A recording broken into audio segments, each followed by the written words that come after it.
to my vlog. Yon, finally makakagawa na naman tayo ngayon ng video dahil sobrang tagal natin walang gawang video na walang vlog. Buti na lang, umorder tayo ng gulong. Nakita nyo naman sa intro ko dyan kung ano yung magiging vlog natin ngayon.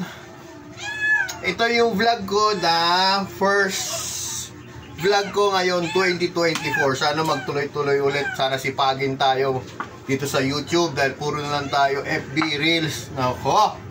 So nakita nyo naman dyan sa intro kung ano yung vlog natin ngayon. Ito ang ating new tire ng ating bike. Ayan. Wow. Continental. Kung nakita nyo dyan guys, Continental Contact Urban. Ayan, ito ang ating vlog. Ang ano ngayon. So ito ay slick tire. Diba? Wala kayong makita ng knobs. Puro ano yan, makinis siya. Fast rolling kasi siya. So kailangan natin mag fast rolling para nabibigatan na ako sa bike ko kasi nahirapan ako sa ahon. Kaya yun, kailangan natin ng fast rolling para maging fast tayo. Gago! Ngayon, pakita natin yung specs nitong gulong na to. Ito nga pala yung gulong na so yan, konting review lang dito sa ating nabiling Continental o Contact Urban na tire. Ayan, meron siyang 3-layer na 180 TPI.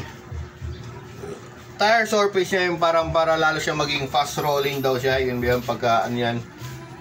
At meron siya yung nakikita niyo yung kulay gold na Nitec mesh layer. Yan yung magpo-protect sa inyo sa mga sharp na bato or mga bubog yan na matatalim. Yan magiging-protect niya para hindi siya talaga matusok agad ang interior. Tapos yung tire surface niya, ayan, nakita niya, slick tire siya guys. Tapos meron siyang safety reflector, yung kulay white niya. Nakita niyo, may nakalagay dyan ng safety. Sa dilim, medyo iilaw-ilaw yan. Tapos yan.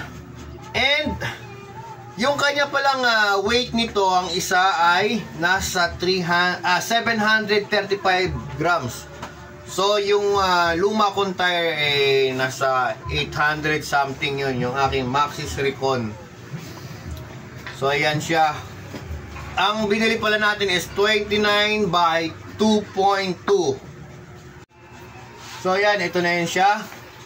And ang maximum PSI nito ay 65 PSI. Saan ba yun? Saan na? Saan ba yun? Ito. Maximum niya is 65. Ayan, baliktad din, no? Naka-mirror. And ito nga pala, kung nakita nyo dyan, napapansin nyo, is 28 by 2.20. Pasok pa rin to sa 29er na rim. So hindi ko lang alam kung bakit naging 28 ang size nito nakalagay dito, pero pang 29er naman talaga siya. So ito ay Continental Contact Urban. So na-order ko nga pala tong dalawang to sa Shopee. Shopee ko na sa order. And ilagay natin yung store nila dyan sa description. Ayan, lagyan natin yung link ng store nila. And ito pala, bilis lang na-deliver kahit overseas siya. Inaabot lang ng 7 days. 7 days at nakuha ko na agad. Diba? Ang bilis. So, ikabit na natin sa ating bike and let's go. So, ito yung luma nating gulong. Ayan. Maxxis Recon Race. Nakita guys. Again, ano natin yung ano dyan? Yung previous sa mga vlog ko dahil kung paano ko yung may vlog din ako about dito sa Max na to. Ayan, makapal ba naman siya? Ilang years na siya. Diba? Maxxis pa rin. So, baklasin natin dito. Kabit natin doon sa aking gulong. Alright! So, yun, nabaklas na natin yung gulong sa rim, yung luma. And ito yung bago. Ready na. Ito nga pala guys, nabili natin to ng 1,900 isa. So 1,900, so yung dalawa 3,800. Yun. So ikakabit na natin. Let's go.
1 hour later.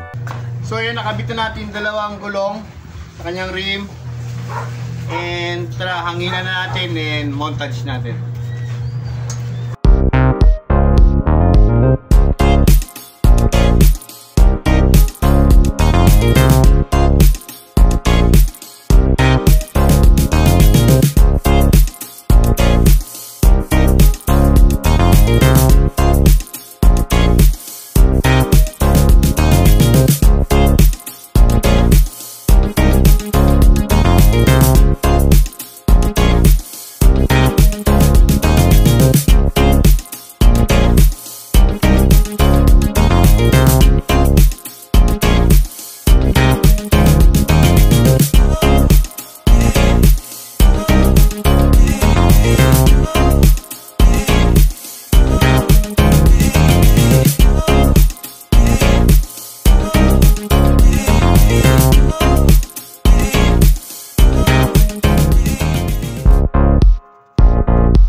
So yun, okay, natapos na natin ang pag-install na ating bagong gulong. Oh, sarap na ito i-ride and na-testing na natin dito. Talagang gumaan yung pag-rolling ko ng bike. Talagang napakasarap ipa-jack.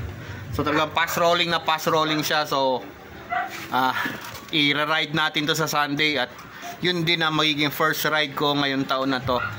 So thanks for watching guys. Kung hindi ka pa nakasubscribe dyan, click mo na rin ang subscribe button and don't forget to subscribe, like and share. And thank you nga pala dito, Paapo lang. Thank you nga pala sa nagpa-birthday nito sa akin, si Hannah Mix Vlog. And thank you so much, love. Bye bye, salute. See you in my next vlog.